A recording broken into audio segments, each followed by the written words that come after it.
Hi everyone. सो आज जो हमने टॉपिक सिलेक्ट किया है that is partnership. This is another very very important topic जो कि दोनों लेवल के exams that is clerical and officer level के एग्जाम्स में पूछा जाता है फॉर आईबीपीएस पेपर्स या किसी भी बैंकिंग एग्जाम की तैयारी अगर आप कर रहे हैं। सो partnership is a very very common topic and frequently asked questions.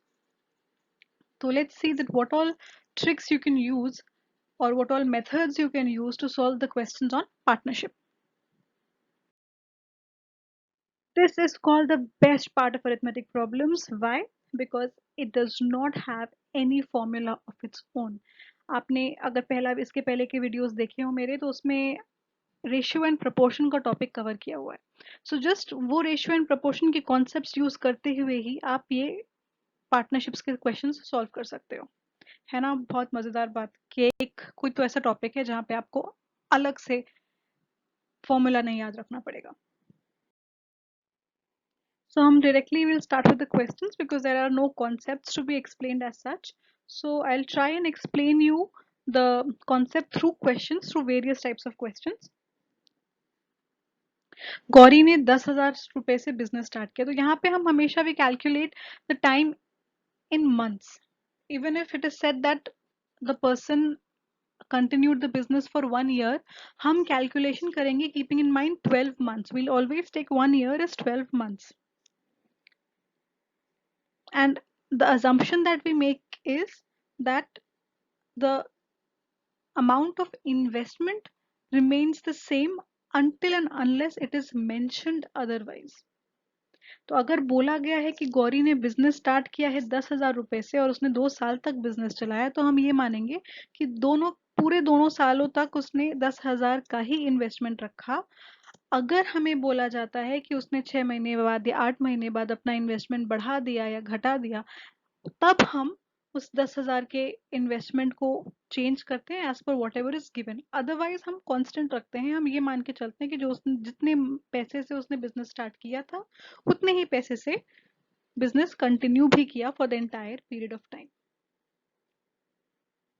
So as I told you कि the years are always calculated in form of months, so 3 years makes 36 months. Investment amount उसका 10,000 था। हम हमेशा ये मानते हैं that the investment is made on a monthly basis, हर महीने का इन्वेस्टमेंट है ये। तो अगर उसने 36 महीने तक इन बिजनेस चलाया तो 10,000 उसने हर महीने डाले, that means 36,000 is her total investment. Now, after 6 months, Sweetie joined. Abhi you see that 3 years is a total time period, and Sweetie joined after 6 months. That means 36 महीनों से 6 महीने कम उसने बिजनेस में इन्वेस्ट किया।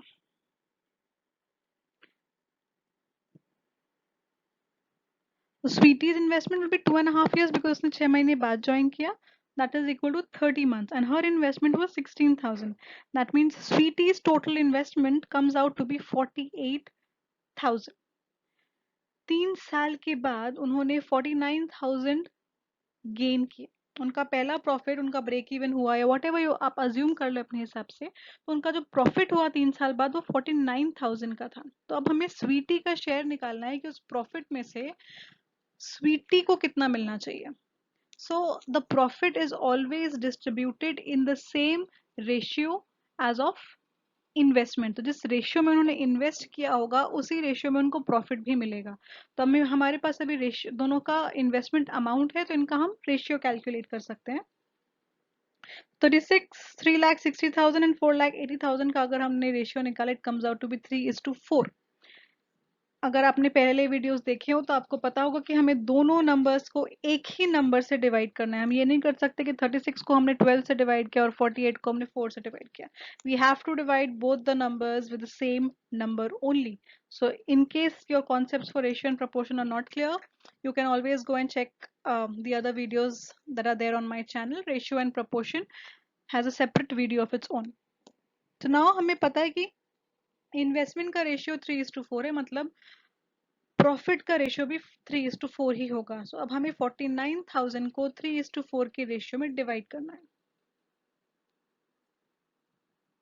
सो we add 3 and 4 which makes 7। तो 3 will be Gauri's share and 4 will be Sweety's share. तो गौरी का share calculate करने के लिए हमने 3 को 7 से डिवाइड किया एंड टोटल प्रॉफिट अमाउंट से मल्टीप्लाई किया. सिमिलरली स्वीटी का शेयर कैलकुलेट करने के लिए हमने 4 को टोटल से डिवाइड किया एंड 49,000 से मल्टीप्लाई किया. So our answer is 28,000. So the share of Sweetie is 28,000 out of 49,000. Now Geenal started a business with 20,000. After 4 months, Chirag joined with 12,000. And another 4 months, that is start of business से 8 महीने बाद Manan joined with an investment of 15,000. तो 2 साल के business के बाद अगर इन तीनों को 80,000 का प्रॉफिट हुआ तो हमें इन दोनों का टोटल प्रॉफिट का शेयर निकालना है. So we do not have to calculate the share for Manan, we have to calculate only for Chirag and Jeena. We'll follow the same process. हम तीनों का टोटल इन्वेस्टमेंट कैलकुलेट करेंगे क्योंकि 2 साल तक Jinal had invested, so her total tenure is 24 months. Chirag's investment becomes 4 months less because he joined after 4 months of Jinal, so it is 20 months. Similarly, Manan's investment period is after 8 months of Jinal, which is 16 months. So these come out to be the total values of Jinal, Chirag and Manan. With the same formula, the same process, we calculate the ratio for all these 3 numbers. The ratio comes out to be 2:1:1, where 2 is the ratio of Jinal, 1 of Chirag, and the last one for Manan. Now you have to calculate for Chirag and Jinal only. So we calculate Chirag's share by 1 divided by 2 plus 1 plus 1, which comes out to be 4, and the total profit is 80,000. So Chirag's profit comes out to be 20,000. Similarly, Jinal's profit comes out to be 40,000. So the total share of Chirag and Jinal will be 60,000, the sum of the two numbers. Priyanka started a cosmetic shop with 55,000 for one whole year. उसने एक पूरे साल तक 55,000 रुपए invest किया हर महीने. उसके 4 महीने बाद मिथिला ने उसको ज्वाइन किया विद एन इन्वेस्टमेंट ऑफ 70,000. लेकिन अगले साल दैट इज प्रियंका के स्टार्ट करने के एक साल बाद उसने 10,000 एक्स्ट्रा डाली तो उसका इन्वेस्टमेंट हो जाएगा 65,000. Extra means plus 55,000. So her investment becomes 65,000 and Mithila withdrew 10,000. So to calculate, Priyanka ने एक साल तक 55,000 इन्वेस्ट किए थे और बाकी अगले एक साल में उसने 65,000 इन्वेस्ट किए. So उसका टोटल इन्वेस्टमेंट बन जाता है 14,40,000. Similarly, for Mithila, if we calculate, she had invested 70,000 for 8 months because she joined after 4 months. So उसके पहले साल में से will minus 4 months. So for the first year, she invested only in 8 months and she invested 70,000. And for the next whole year, she invested 10,000 less because she withdrew 10,000. That means from 70,000, we'll subtract 10,000. So her investment for the second year is 60,000. So her total investment for both the years comes out to be 12,80,000. Now what they're saying is कि जो पूरा profit है पूरे profit का आधा प्रियंका और मिथिला में equally divide होता है और जो बाकी आधा है वो कैपिटल रेशियो में डिवाइड होता है. कैपिटल रेशियो क्या होगा 9:8. इन्वेस्टमेंट का ratio is called the capital ratio. So if we assume the total profit was x, then half of x was divided equally between Priyanka and Mithila, and the remaining half of it was divided in the ratio 9:8. Correct. if this 0.5 को अगर हम और दो part में divide करते हैं equal parts में, सो प्रियंका का ratio will be 0.25x and Mithila's ratio will also be 0.25x, right? So let's see how it works. So x by 4 is technically 0.25x, right?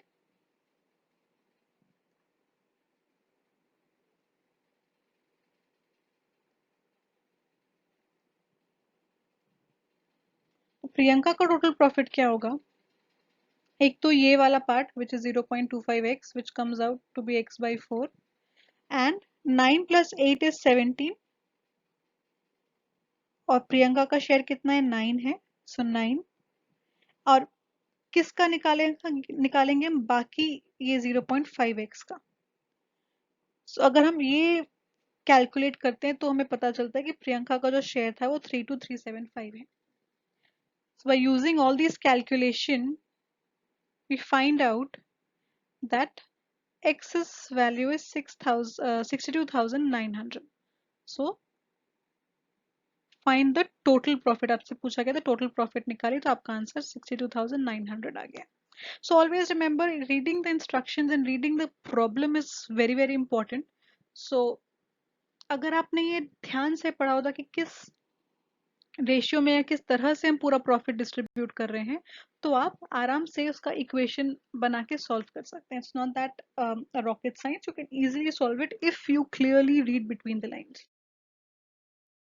अब यहाँ पे भी दो लोग हैं, अक्षता और प्रथम। उन्होंने 6,000 और 5,000 की इन्वेस्टमेंट स्टार्ट किया, but after 4 months Mayuri replaced Pratham. That means Pratham's total tenure is 4 months and Mayuri's total tenure will be 8 months. तो उसने रिप्लेस कर दिया, मतलब प्रथम अब बिजनेस से चले गए और उनका मयूरी का investment amount is y% of Pratham's capital. That means 5,000 का y%। तो हमको y की वैल्यू निकालनी है। तो क्योंकि अक्षता यहाँ पे 1 साल की बात हो रही है, क्वेश्चन में आप देखिए यहाँ पे लिखा हुआ है कि आफ्टर 1 year, दैट मीन्स 1 साल में अक्षता का total investment will be 6,000 into 12। प्रथम ने क्योंकि सिर्फ 4 महीने ही काम किया तो उनका इन्वेस्टमेंट विल बी 5,000 into 4। और मयूरी का शेयर निकालने के लिए she invested y% of Pratham's investment. तो ये मयूरी का इन्वेस्टमेंट अमाउंट है विच इज दिस। क्योंकि 4 महीने बाद मयूरी ने ज्वाइन किया तो उसका पूरा tenure will be only 8 months। तो अगर इसको हम कैलकुलेट करते हैं, so you 0 and 0 get cancel, so this total amount comes out to be 400y। अगर इसको हम टोटली ऐड करते हैं तो सिंप्लीफाई करेंगे, so this comes out to be 180:50:y। sum will be 180 plus 50 plus y, which comes out to be 230 plus y.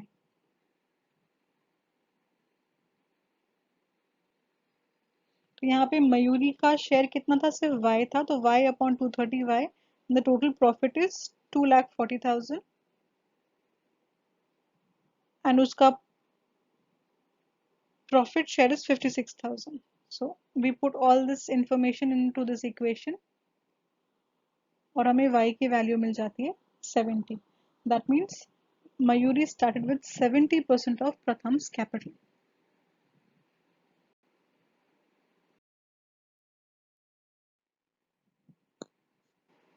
This is again a very simple question.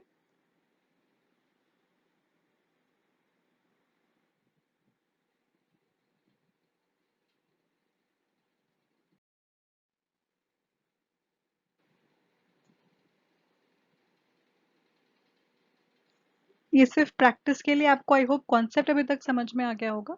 So practice के लिए again यहाँ पे दो लोगों ने business start किया with 3,500 and 2,000। 6 महीने बाद ये जो अक्षय थे, इन्होंने अपना 20% निकाल लिया और अंकित ने 15% और ऐड कर लिया। और उसके बाद एक तीसरे इंसान ने ज्वाइन किया जिनका इन्वेस्टमेंट दोनों के एवरेज इन्वेस्टमेंट से 1,500 कम था।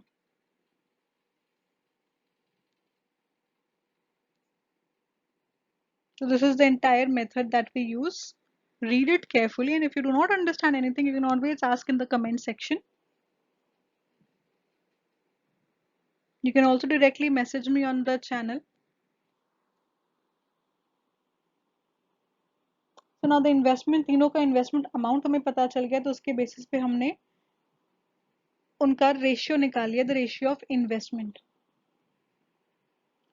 तो हमें अक्षय का प्रॉफिट निकालना था, तो अक्षय का profit amount comes out to be 8,330। These two questions, try yourself and tell me the answers in comment section. You can also discuss amongst yourselves. And if you like the video, please do like and subscribe to my channel and follow. Please hit the bell icon also. Thank you.